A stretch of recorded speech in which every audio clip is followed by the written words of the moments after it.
What's up, everybody? Digmbot here, and welcome back to Favorite Places to Fly World Tour 2022, and we are in Montana today.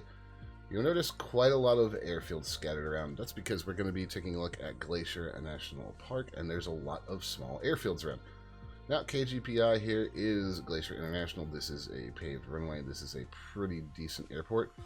We, however, are going to be taking off right towards the park. We're going to be taking off from Ryan Field right here to MT1. This is a dirt field, so choose your plane appropriately. I'm going to be taking off on runway 34. The TBM will just get off the ground on this runway, so just bear that in mind. All right, and here we go. What to say about Glacier National Park? Well, this is a big park, as I said, located in northwestern Montana. It's right on the Canadian-United States border. So it borders Alberta and British Columbia. It's a big park. It covers more than 1 million acres, or 4,000 square kilometers. And as we head down the strip here, like I said, just make sure you're paying attention to when you can rotate. The TBM will do it, but this would be a little sketchy in real life.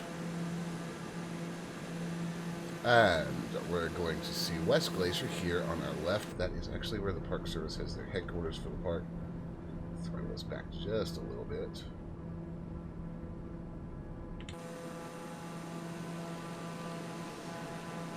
And this first became a park way back in 1910. Now the park does see a lot of visitors. It saw 3.5 million in 2019, so that's an awful lot of people.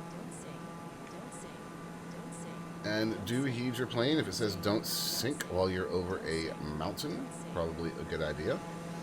And as we come around here, you can see the characteristic lakes carved out by the glaciers. Now, you're not going to see a lot of glaciers. They have largely receded or been victims of melting due to climate change.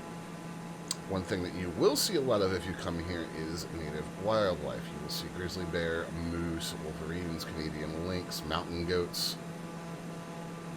And the topography is very, very unique and very beautiful. Lots of those valleys, moraines that hold water and form lakes that are carved by glaciers as they move across the landscape and do what glaciers do. Now, I can't show you even a tiny percentage of this park. It's just that big, but it does stretch quite a long ways. It has 130 different named lakes, 1,000 species of plants.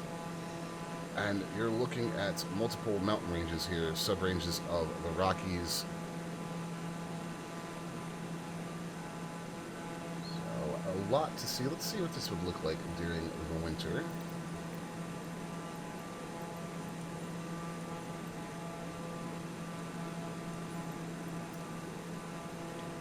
And there you are.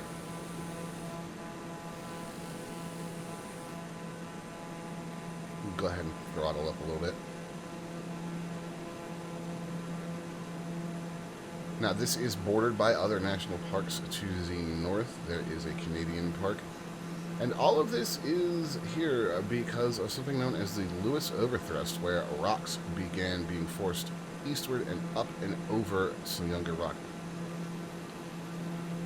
So the Lewis Overthrust, as this is known, these sedimentary rocks, they have fantastic examples of early fossils. So it's not just the glaciers. There's a lot of other geological importance to the area. You can see the stream running down the valley here, and that's going to be a common thing you will see all over if you fly, not just here, but any of the other places in the world where you can see the activity of glaciers. You're just going to see those water features. It was featured heavily in Argentina when we were down there. It was absolutely breathtaking there, and it's stunning here.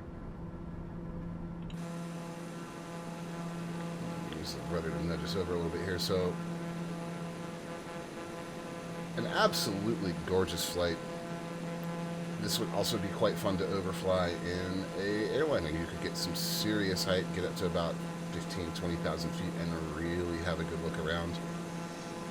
As you can see here, relative altitude, we are at about 7,000 feet here, and we are just starting to clear some of the peaks. Just an absolutely stunning shot back down the valley. going to bring us back to